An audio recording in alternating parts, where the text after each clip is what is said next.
Here's my opinion on the Akashic Records. The concept is just one cultural tradition's way of articulating a rather universal concept. This idea that a big data of all knowledge of all time in all dimensions exists out there and that there is some mystical technological way to gain access to it. When we use the specific terminology of angels, light beings, ascended masters that are guardians of the gates to the records, we're personifying ideas so that we can wrap our human minds around those ideas. So I do actually encourage personification of these abstract mystical ideas because it really helps you to connect to those ideas and resonate with them in a way that facilitates connection. Now, whether there is literally in some objective and physical sense some guardian angel over an Akashic Records, I think that's up to your religious beliefs, and there is this tenuous gray area where science and religion intersect.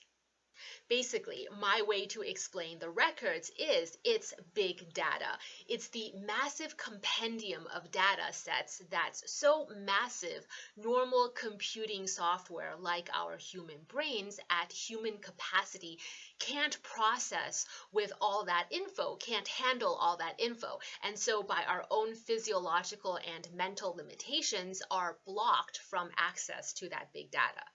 I don't believe the Akashic Records is this very special, exclusive library that you need to be ordained in some special way to gain access to.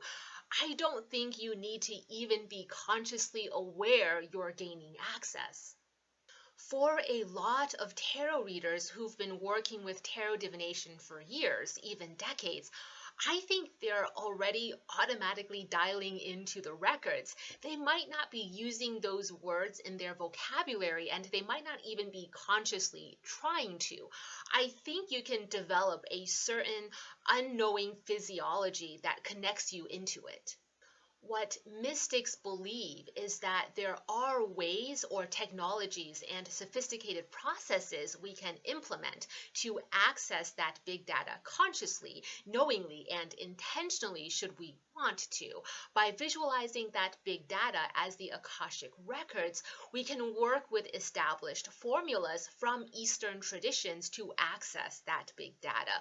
We can then use that big data to better understand ourselves, to spot behavioral patterns in ourselves or in others, and also for predictive analytics. You're going to find some concrete instructions in the Book of Maps on how to use the Spirit Keeper's Tarot to access the Akashic Records and how to do an Akashic Records reading with your tarot deck. Too many of us don't trust ourselves enough to believe we can do something extraordinary if we don't get trained and certified, or if someone of authority puts a stamp of approval on us. That shadow side of us can easily get capitalized and exploited by charismatic spiritualists who set up expensive certification or training programs or claim to have abilities that far surpass your own. My personal opinion is you do not need a master spiritualist or someone super duper special to certify and train you in Akashic Records access if you are willing to do the work and if you know how to temper yourself, how to self-audit. What I want you to do is give my step-by-step instructions for accessing the Akashic Records a try.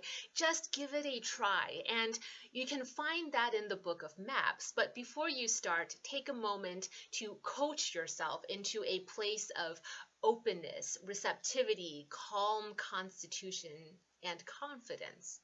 I like beginning with an invocation prayer, which the book provides, because a well-crafted invocation is going to open you up to be more receptive, calm you down, and boost your own confidence, infuse you with that assurance that, yeah, you can totally do this. You're going to want to focus on pages 77 to 88 in the Book of Maps if you're interested in using the Spirit Keeper's tarot to access the Akasha. I've also created a meditative video for a guided tarot reading that uses the methodology I instruct in the book. So if you're interested, watch the next video in this course series, Guided Akashic Tarot Reading. Finally, I'm going to end on some tenuous beliefs that often orbit conversations about the Akashic Records, and also some of my own beliefs, which are based on my experiences.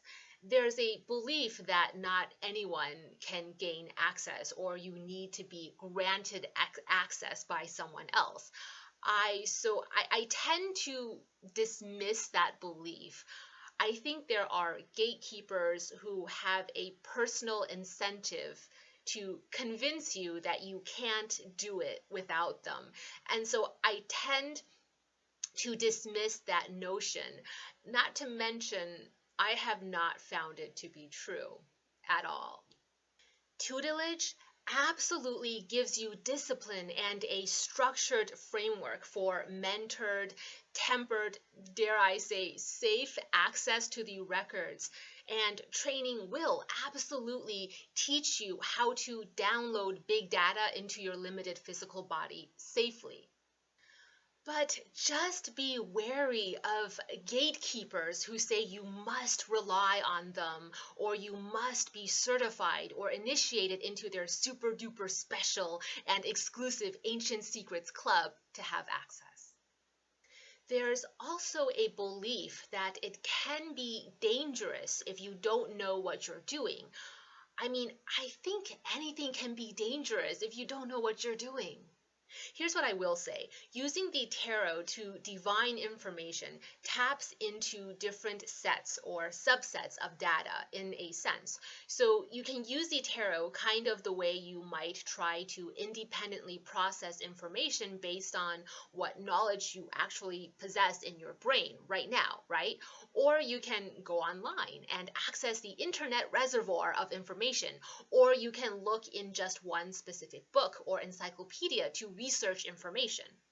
The Akashic Records, if we're using this analogy, would be tapping into big data. So you'd be using the tarot to tap into big data, which is a very specialized exercise of tarot reading, distinct and different from using the tarot to access smaller subsets of data. I hope that makes sense.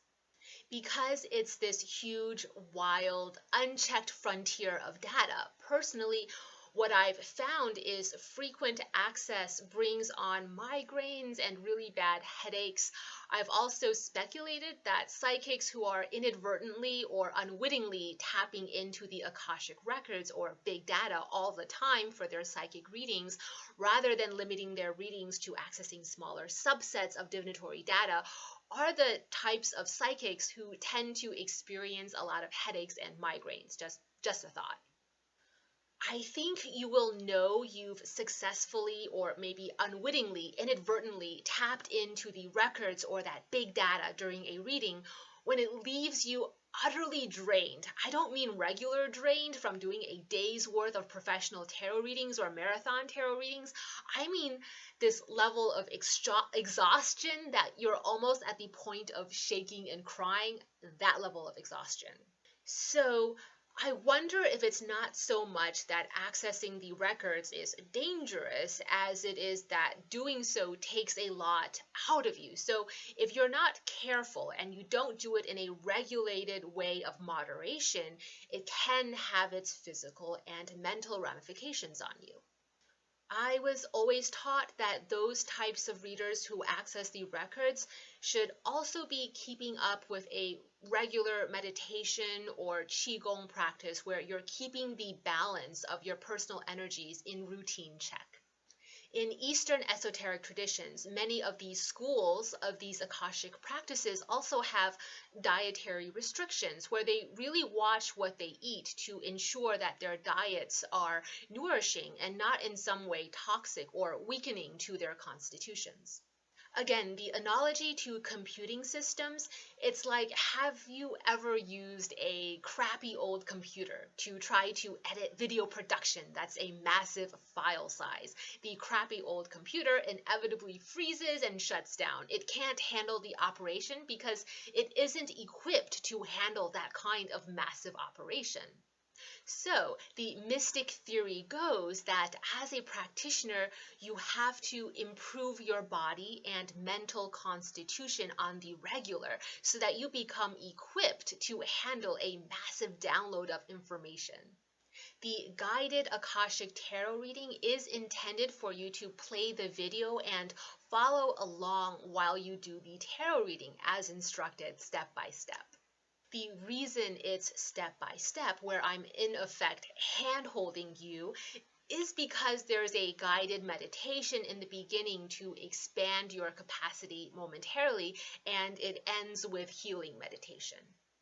The pacing of the guided tarot reading is also intentional. So as long as you follow the guided pace, you won't go at it too fast or too hastily, and you're really accessing big data in a way that your physiology and mental wellness can take.